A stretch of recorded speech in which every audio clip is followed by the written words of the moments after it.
If you have been on the internet in the last 24 hours, here's what the internet wants you to know about. The internet wants you to see this photo by a Seattle Post-Intelligencer photographer named Josh Trujillo. This is a photograph of an 84-year-old woman just after she was pepper sprayed in the face by Seattle police. Seattle police broke up a We Are the 99% Occupy demonstration in that city last night. They used pepper spray in mass quantities, as you see here, to break up that demonstration. Here's a report from the local Fox affiliate.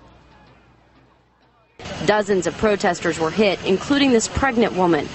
An 84-year-old elderly woman was also sprayed, and just moments before, one woman had told us about taking a breather. Folks thought that we'd take a little short rest here. But that wasn't in the cards. This was the second time today pepper spray was used. Now, there's been a lot of interest generated about this 84-year-old woman who was hit with pepper spray. We can tell you online tonight, a lot of emails, comments, sharing of her pictures. She says she's doing okay and credits not being trampled in the crowd because a war veteran came to her aid. The website Think Progress Today posted this video showing the moment when that Iraq war veteran escorted this elderly woman to safety, and he introduces himself to her. You'll see this shows the immediate aftermath of the pepper spraying. It's a little confusing at start. People are hurt, right? You can tell that there's some confusion, but then there's this big strapping guy with this elderly woman who's just been pepper sprayed, and he's telling her that she's safe.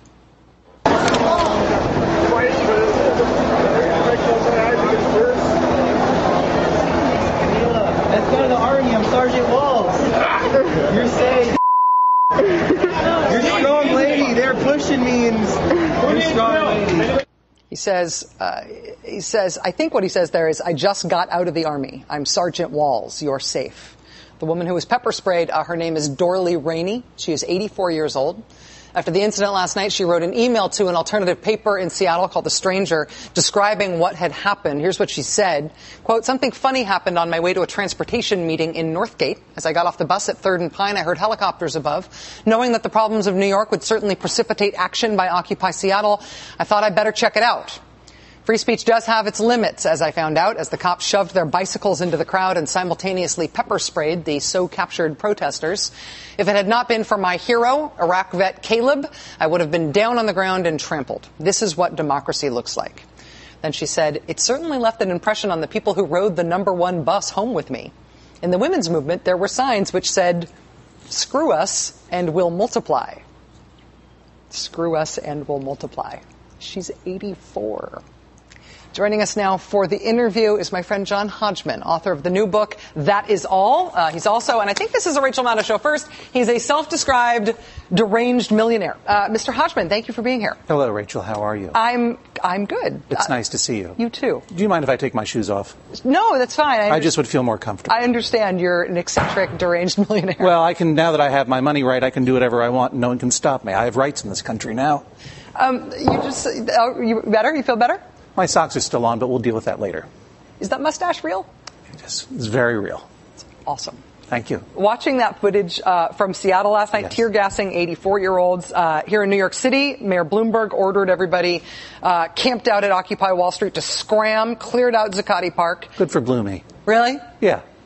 Does it matter? He was doing his part. Does it matter for the importance of this movement that it is a billionaire mayor who is now the Occupy figure? Yes, it's perfect. Yes. It couldn't be more perfect. I mean, not to discredit the movement and their goals, whatever they may be, but it is a little bit like Herman Cain. It is an art project. It is a demonstration of something. They chose one of the weirdest places in the world, a privately owned public space, an exercise in contradiction, Brookfield's own weird art project, to find out what is a public space, to put themselves in the way of Wall Street, to see what would happen if, Wall Street traders had to look at hippies all day, every day, forever and ever. And when the masters of the universe had to listen to drum circles all day long, who was going to blink first? The confrontation of this kind was inevitable, and I think could only have been part of the project. There was no better way than to have a billionaire operating at the request of a major corporation to send in police to kick everybody out and then throw a bunch of books in the garbage. I mean, he might as well be a papier-mâché puppet in an anarchist parade. Does this, in understanding it that way, it means that you're saying that the establishment essentially blinked first, that Wall Street blinked first. The protesters were perfectly happy to stay, but the establishment couldn't handle it, and so they had to force them out. Does that mean it has been sort of a victory for the protesters? Well, I think that it is certainly a turning point, because it is essentially a wonderful closing act in a long period of tense confrontation. At some point, this confrontation was going to happen. And I think that, to some degree, this is the perfect way for it to end. Because if the occupation had dissipated because of the winter, if the occupation had turned ugly because it had been co-opted by people who didn't have the best intentions or whatever, it wouldn't send the message that everyone's getting today, which is that there are tensions here that need to be resolved. So, can I see your sock? Your sock? Sure. Hang on. I just want to confirm that. There, yeah. All right, sorry. I meant on your foot, but that's okay. No, that's all right. Yeah, that's fine. Now I feel much better. Now I can be comfortable. What do you think that the protesters should do now that they have been kicked out of Zuccotti Park? Well, or at least kicked out for staying overnight. Well, I mean, it's a real question. I mean, here's the thing. If you consider it a demonstration, a kind of an art project, I know from years in entertainment, the show goes on too long, it eventually becomes accused of spreading tuberculosis everywhere. That's why they had to close Cats, right? What is the next logical thing? Occupying bridges, decrepit bridges in particular, that's a great way to destroy some bridges. Maybe they'll have to build new ones then. Do you know what I mean?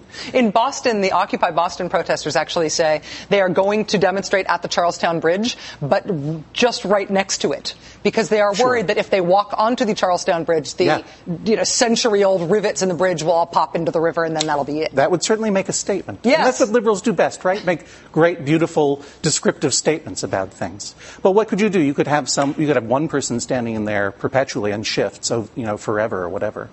But it's hard to say. I think they need someone to organize this a little bit. You think they need a leader? Yeah, well, a CEO. Maybe me, for example. Are you available? Well, sure. And I don't know anything about running a business, but I don't have to. I'm an art project too. I'm like Herman Cain too. And the thing is, they're practically millionaires themselves. They're sitting on $500,000 of donations. Give that to me. I'll put that in some mortgage-backed securities. I'll make them all deranged millionaires in 3 weeks. That's the American dream, right?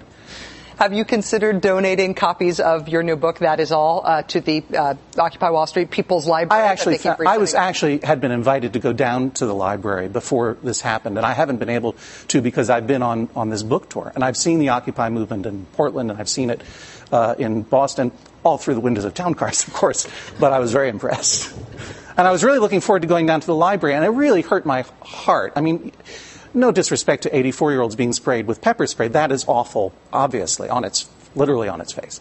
But there is something really bad, too, about throwing books away. That is a demonstration of political force that never cheers anyone. No. You know what I mean? And to me, it just seems so blinkered and weird that they actually chose to do that. I will also note, for the record, just as a favor to the people who are doing this, that messing with librarians never ends well for anybody except the librarians. No, they will put you in order. That's what they do. That's exactly right. They put things in order. John Hodgman's new book is called That Is All. It's brilliant, as are you. It's nice to see you, my friend. It's lovely to see you. Thank you for being here. Thank you.